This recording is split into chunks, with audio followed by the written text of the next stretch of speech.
La ashe Faruku bai mutu ba, Faruku ba mutuwa yi ba, ga ci gabansa. Balaraba, haka za a yi a fim ɗin dama? Faruku dama ina raye? Tsananin soyayya ta Balaraba ce aka sa ce ya mutu? Haka za mu yi da shirin Balaraba? Ha ilaha illallah Muhammadu Rasulullahi sallallahu alaihi wasallam. To ku biyo mu ku ji inda labarin yake. Faruku dai. Mun saba ganin fina-finan Hausa ana irin wannan. Mu ɗauka misali kamar shirin Salma.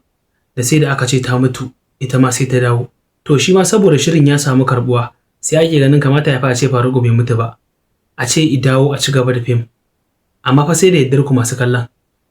Idan kuna ganin a bar fim din haka ya kare, to saboda har yanzu akwai wanda suke jin haushin mutuwar Faruku, akwai wanda ta yi masa zafi a da suke cewa bai kamata Faruku ya mutu ba, kamata ya a ce wai an samu dalilin da zai sa a ce ta koma gidansa ita Balaraban. Ta yaya an yi saki uku za a koma? Auren kisan wuta za a yi kenan? Haka kuke so saboda biyan buƙatar ku a canza labarin shirin? To shi a inda mai fim ɗin ya tsara dama tun farko ya tsara zai ƙare a haka ne. To amma kuma sai mutane suke cewa ai bai kamata ya ƙare ba. Ba su ji daɗin mutuwar Faruk akan wannan soyayyar ba. Ba su ji daɗi ba. To fim ɗin abin da yake nunawa darasi ne ga yawan maza da suke da saurin fusata akan matansu, suke saurin saki kuma daga baya su dawo su yi nadama. Kuma wanda nadamar ba ta musu amfani ba, kamar inda labarin Faruku saboda soyayya ya mutu, to haka ake so a nuna mutane a riƙa haƙuri. Idan ba a haƙuri ana saurin fushi, to abin da zai je ina dawowa kenan. Kuna ganin idan aka ce an dawo fim ɗin Balaraban zai bada ma'ana ne? Dawowar Faruk ɗin kuna ganin zai sa shirin ya bada ma'ana? Kuna ganin ba a yi hauka a cikin lamarin ba aka ce Faruk ya dawo? Idan sai in ke ganin bai kamata ce Faruk ɗin nan ya dawo ba. Amma na sha ganin comment, na sha ganin magana, an sha tambaya tana game da hakan.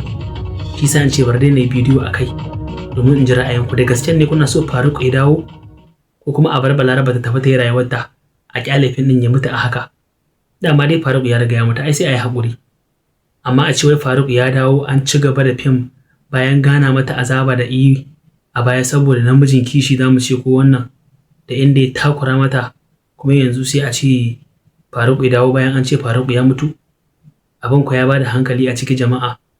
To amma dai abin da kuka ce mu da shi da mu yi amfani, sai kun bayyana a comment ku faɗa mu ji da gaske ne ko kuke so Faruku din ya dawo ko kuma kawai zancen duniya ne ba ku so ya dawo a bar Balaraba. Fim ɗin Balaraba kishi yake nunawa da yanda ake tsagwaron soyayya, da inda zafin kishi yake hallaka soyayya, da yanda ake mutuwa ake rasa rai a shirin Balaraba ba. Fim ɗin ya yi kyau sosai shi ma, sai da tausaya masa ma da na gani shi ma wallahi. To sai mun ji daga gare ku masoyanmu. A huta gajiya lafiya ya zafi.